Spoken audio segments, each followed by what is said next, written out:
All right. Hi, good morning, and good morning to everyone. I have the pleasure this morning of introducing you to Marita Golden.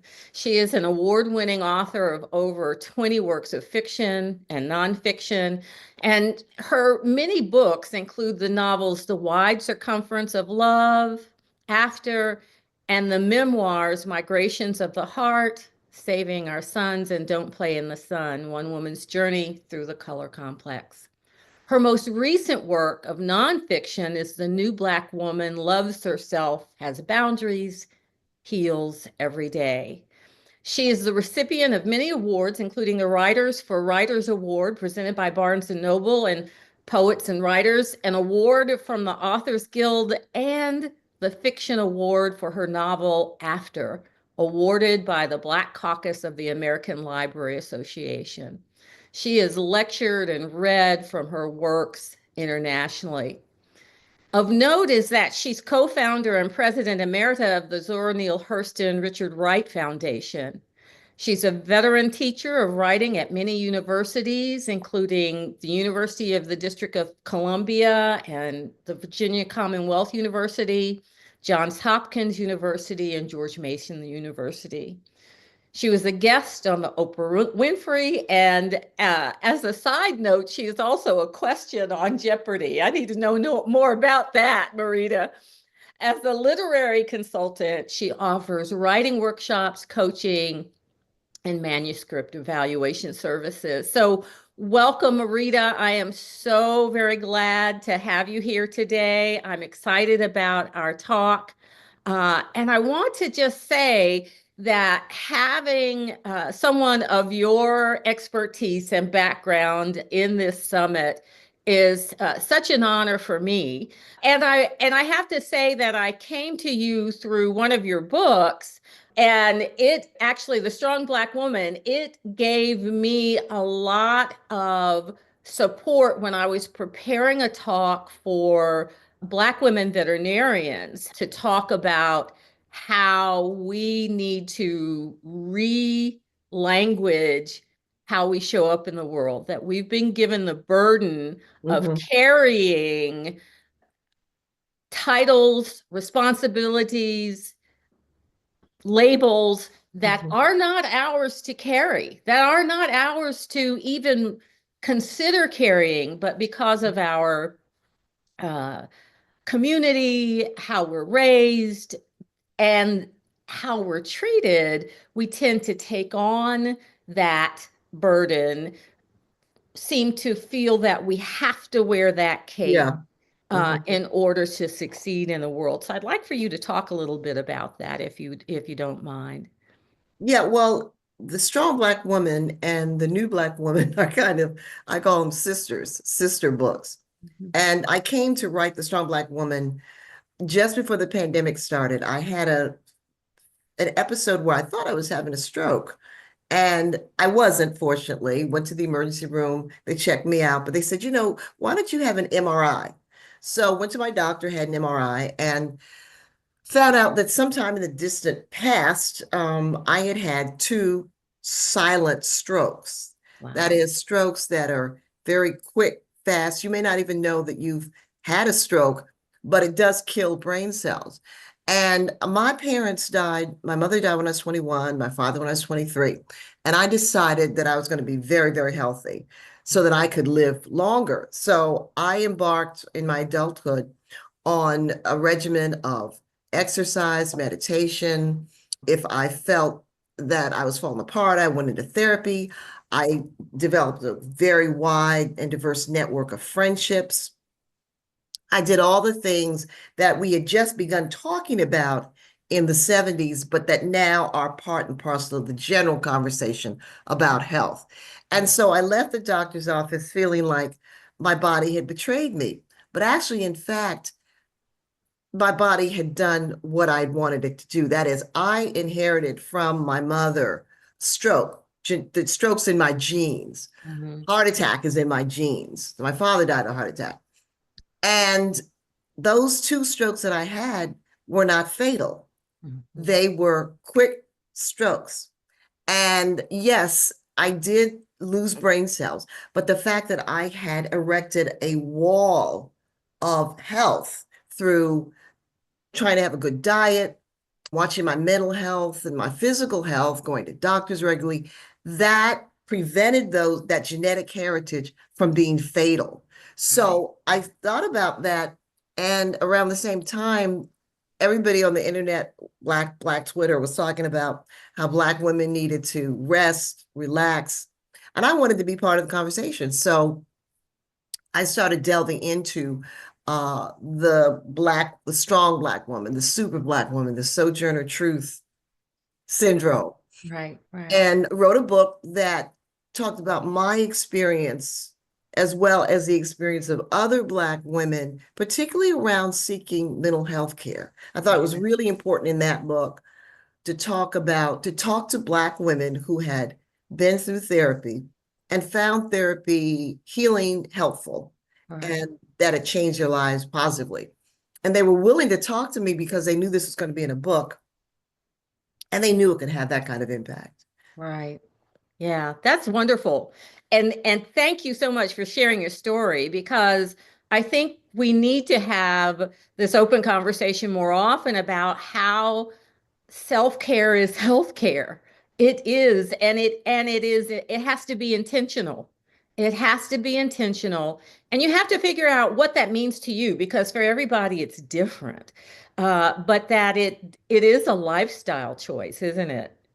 It And definitely is. It's and not something, you're living proof of that. yeah, You're it's living. not something that, oh, suddenly I feel like I'm having stroke, Yeah, but I feel like I'm having stroke even though I just finished doing my exercise. So right. we never found out what exactly was going on that day, but Mm, we do know that it led me to write a book. yeah, right, right, right, right, right.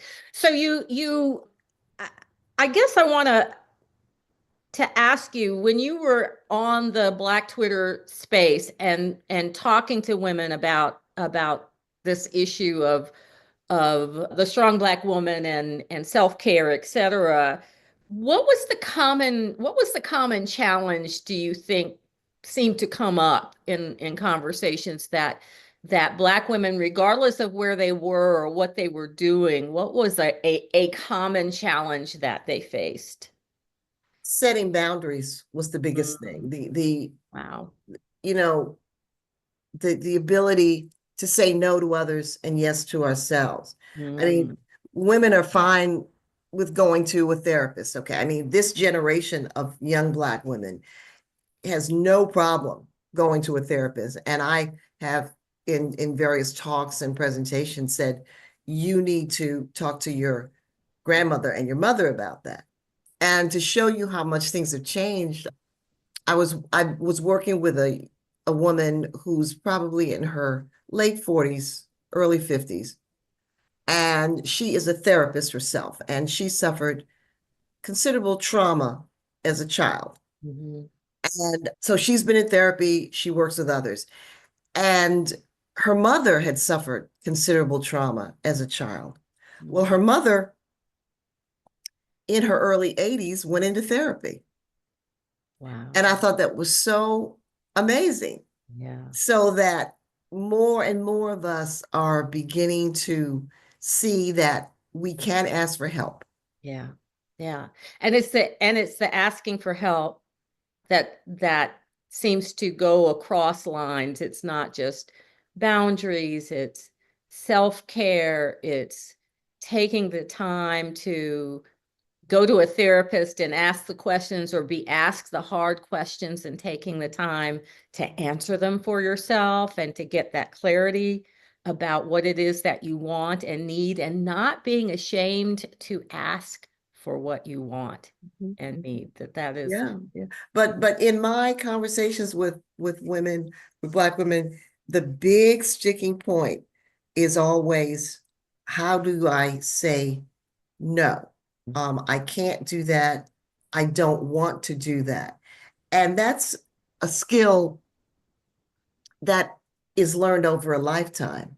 And Mhm. it's something that requires that we unlearn what was drilled into us by the culture, the society, and our families. And it is not easy, but it's very, very necessary. And I think that probably if I was to be asked one thing that I think it's most important for Black women to do, I would say set boundaries.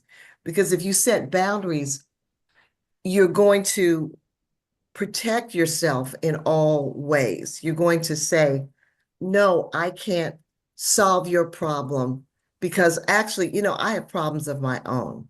Mhm. And setting boundaries will allow us to see, we see setting boundaries as always saying no. Boundaries are also about saying yes.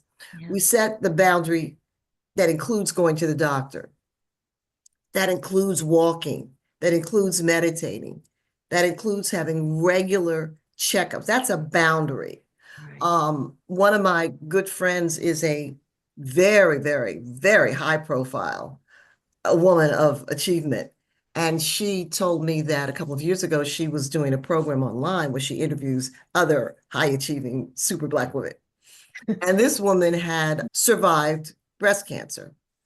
And during the interview, in her mind, she remembered that she had not had a breast exam in 4 or 5 years.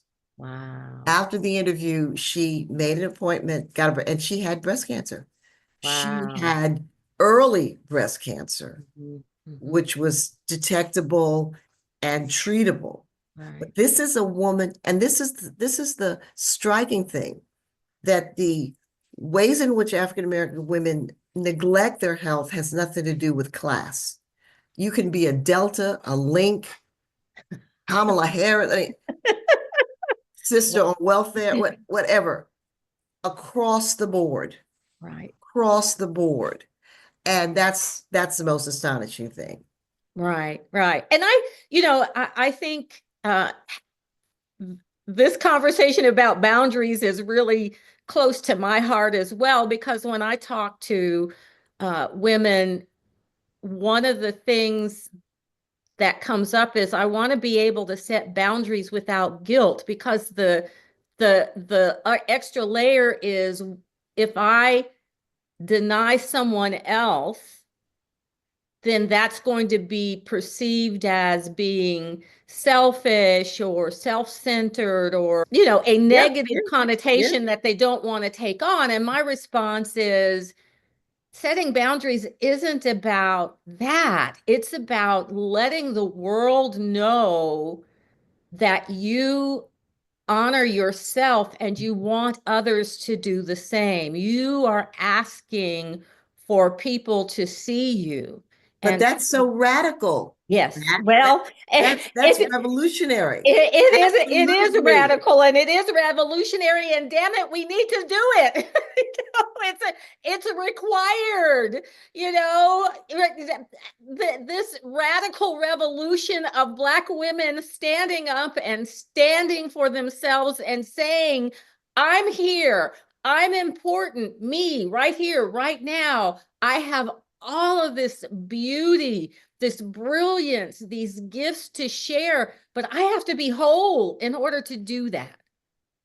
And I have, the core of it is loving yourself. yeah. And what's really gets people in trouble, what really people gives them a brain headache is when I say love yourself first, love yourself Yes, before anybody else. And yes, that's totally something that they can't wrap their heads around. Because if you love yourself first, you have all this love to give others. If you absolutely. love yourself first, you take care of yourself. So that means that you show up in ways, all these people that you're worried about disappointing, you Yes, show up for them better if right. you love yourself. Yourself. If And you're not fuming with resentment yes. because you caved in to do something for the 10th time that you really didn't want to do. Right. It's the overflow. I think the Bible says, when your cup runneth over, you are actually giving from that overflow, and that overflow allows you to give more and more and more. But you cannot pour from an empty cup. Mhm. Yeah, yeah. And we become depleted oftentimes when we put all the things ahead of what we're feeling we need. And so tapping into that feeling instead of pushing it down and dismissing it or diminishing its importance, I think putting things in reverse and saying that inner voice is telling me that I need to do something for me. It may be go to the doctor. It may be exercise more. It may be take a moment to just have a cup of tea and read a book.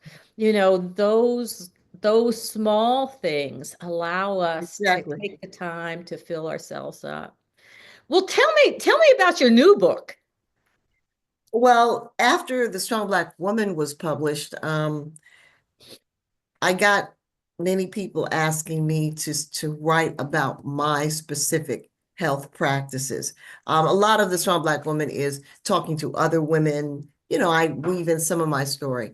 And so it's about my practices around self-care that have been a part of my life for all of my adult life. And it's not something that's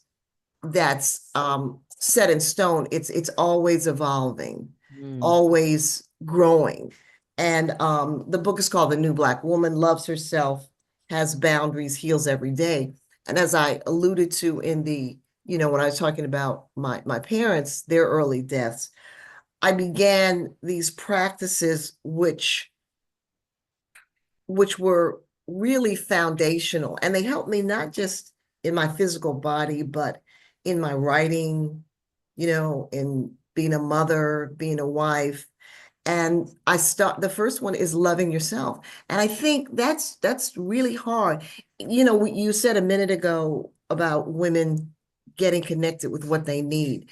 Many times we may need to go into therapy to get connected to what we need, depending on what kinds of childhoods we had, what kind of nurturing we had. We may be totally disconnected from our deepest needs and our deepest feelings. And right, so a lot of women may be afraid of being alone because when they're alone, all their demons come rise up up.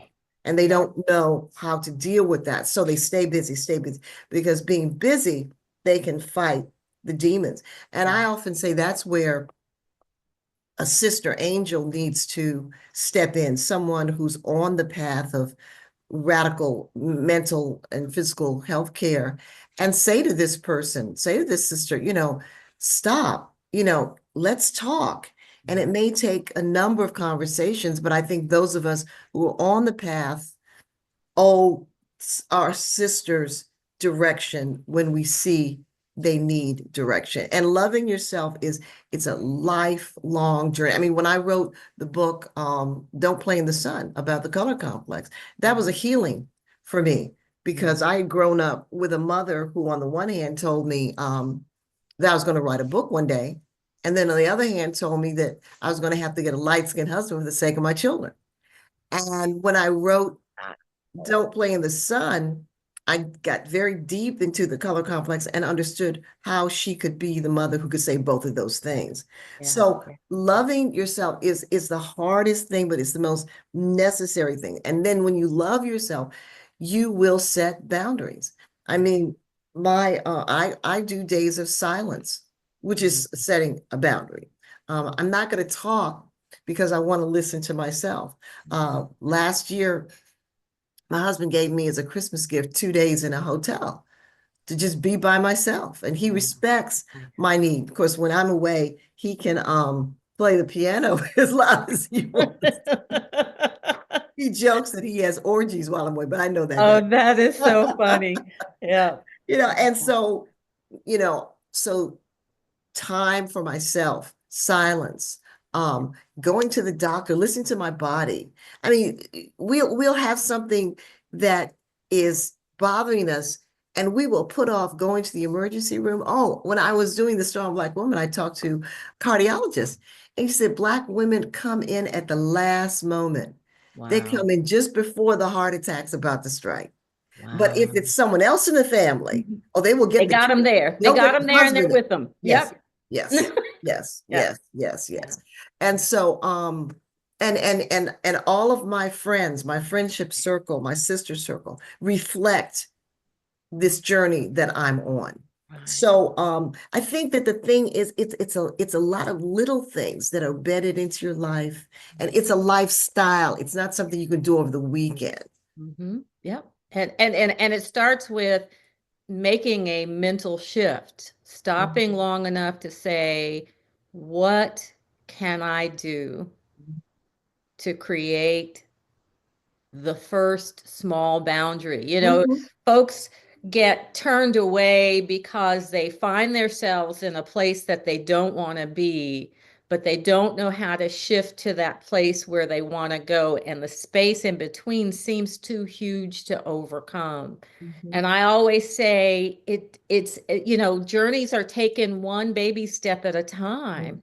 So Mhm. what is the very one thing you can do Mhm. today? Mhm. Just today, Mhm. tiny thing, a request, a Mhm. shift, a moment. It doesn't have to be big, but it does require intention and choice and making that first step. Mhm. Mhm. Uh, Yeah. so show your book. I want to see what the cover looks like, and I want the audience to see what that looks like, the new Black woman, and Mhm. how can people get a hold of that book? It's on any books. It's you can order from any bookstore. Bookstore. Yeah, Okay. any bookstore. All right. Amazon, whatever. Mhm. Yeah. Yeah. Well, I will tell you, I totally enjoyed the Strong Black Woman. It really assisted me in the conversation that I wanted to have. And it was one of those things that um, you know, my journey as a Black professional woman, I could see places in my life where I was challenged, being the only one that looked like me in a room full of white men, and knowing that I belong there, but having to explain myself and wanting to show up in a way that imparted a that I knew that I belonged there. That impacts a lot of your personal, can impact a lot of your personal relationships. And I saw the journey that I had, and I certainly wanted to have a conversation of support of a lot of the young Black women that are coming through the veterinary pathway that are being challenged with. Well, whenever I was working in largely white environments, universities, for example, Mhm. I would always form a sister circle Yeah, with the other Black women who were right. um, either at that school or at another school, but were in similar situations. Right. And we would meet once a month Yeah. for lunch, potluck, dinner, and just the ability to vent and share and network and come up with And do solutions. it in a space where you know you're safe, that you Yeah, know that, yeah. because folks talk about psychological safety and those kinds of things, but oftentimes Black women just aren't safe. So we can't, we can't do the things that some individuals say we need to do in order to move to that next level. We've got to determine our own language of how to navigate those spaces, uh, and create that circle of safety, that circle of confidence, that circle of where I know that I can show up with my authentic self, Mhm. Yeah. and be able to trust. I call it the circle of trust. Trust that there are individuals within this circle that have my back. But that's important to have your sister circle, which I think is separate. Well, Uh, in a sense, I think I try to carry my sister circle with me wherever I go mhm, so mhm, that the confidence and support that I feel from that and from my relationship with the people in my life who love and support me, I right, try to take that into these hostile environments. right. Yeah, but you have to have it. You have to figure out. how to have it, and you have to have it. And I'm hoping this summit will allow us to open up in our conversations in our individual communities as well as with each other to figure out how to create that is sustainable, that we have a lot of sisters feel like they're doing this alone, that they're by themselves. And some folks are in isolated environments where there are not a lot of women Mhm, that look mhm. like But them. that's the advantage of of Zoom and the And internet. I right. mean, we have a long tradition of Black women quilting together, Yes. working in the Black church together, Right. working on, for example, one of the incredible ways that Black women formed sisterhood was working in the civil rights movement, Yes. working on these kinds of issues. So that if we look back and if we look around, we will see all these models of sisterhood, young Right. women, and but the internet is funny. On the one hand, it brings people closer, but it drives them apart too. And I've had many conversations with young Black women, for example, who are creatives, who are artists, who want to start groups. And I said, look, I started a single parent group long before the internet. I put an ad in the paper, Mhm. and I'm just surprised that the internet is not all, a lot of people are not finding community on the Right. internet.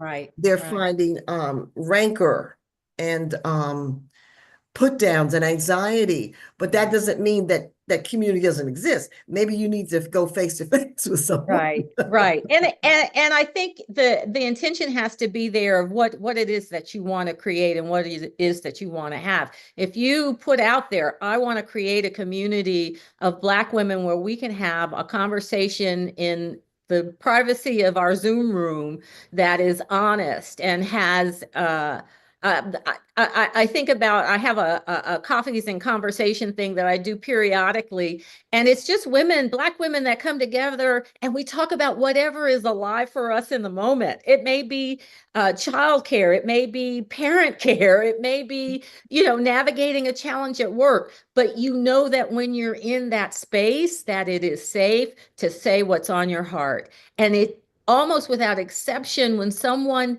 takes the step, the brave step to say something that's on their heart that they are not sure how it's going to be received, without exception, somebody else raises their hand and says, that's me. I am so glad you said that because I thought I was alone. So, what you're saying is so true, Marita, in terms of our finding a way to find our communities and to have these conversations of support. And to be brave enough to create communities. Very Yeah. often people will say, well, I want to, for example, I will often do writing workshops. And out of those workshops, women, mostly because they're mostly women, will form a support group where they will meet on their own. And one Yeah. of the groups has been meeting for, oh my God, about 3 or 4 years. And they online every Sunday, free Right. writing. And Right. they just decided recently that they were going to meet in person. So they all went Wow. up to Philly and met, Nice. you know. So Yeah. we can, people for some reason don't have the confidence to believe that if they reach out, there are others who will want what they want. But if you want it, somebody else wants it. Yeah. Yeah. I I know that our time is coming to an end, and I have enjoyed our conversation Oh, so very definitely. much. I want to ask you if you could tell the women that are listening to you right now one thing that you believe would be revolutionary for their lives, what would it be? Do something for you. Do something just for you because it makes you feel good. Good. Yeah. Yeah. Yeah. So very true and so very simple and so very difficult at the same time, Yes. right? Yeah, and something beyond buying a new dress Yeah. or even Yeah. getting a manicure, something on another level that Oh, makes you feel good. Challenge yeah. yourself to Yeah. think about other things that make you feel good. Right. I tell folks, tap into that inner child. Hmm. You know, what would make that little girl happy? Just allow her to giggle and be pleased with herself. Yeah, yeah, yeah. Think back to what that might have been for you and then go do it. Hmm. Yeah, just do it, as they say. Just do it. Just do Just it. do it. Well, thank you so very much, Well, Marita. thank you, It's been Dr. a Pat. pleasure. How can people get in touch with you if they want to? Well, they can contact me through my website, Okay. maritagolden.com, Okay. I'll or put they that in the can, chat. yeah, or they can email me directly at maritagolden.com. Either Okay. way, they'll be able to contact me. Perfect. Perfect. Thank you so very Thank you. much. This was nice. And Yeah. thank you for doing this. This is very important. Yeah. Yeah. I appreciate it. And thank Okay. you for joining me. You were my first person who said yes. So I want to shout you out for that because you gave me confidence to keep going. Well, I try to say yes. Years ago, Shonda Rhimes of Grey's Anatomy fame wrote a Mhm. wonderful book called The Year of Yes. Yes, I remember And that. nobody would have thought, looking at her, that she was a bundle of insecurities Right. and spent a lot of her life saying no. Yeah. And if that's a great book, in addition to my books, but it's a great book, I suggest The Year of Yes. And it Mhm. charts how she grew emotionally and just began to flower. And I try to say yes most of the time, unless it's something that I think is going to harm me or waste my time. Right. But I Right. try to say yes. I like to support Black women who are doing really important things. Well, thank you for saying yes. Mhm. All Thank you for right. asking. Yeah. Okay.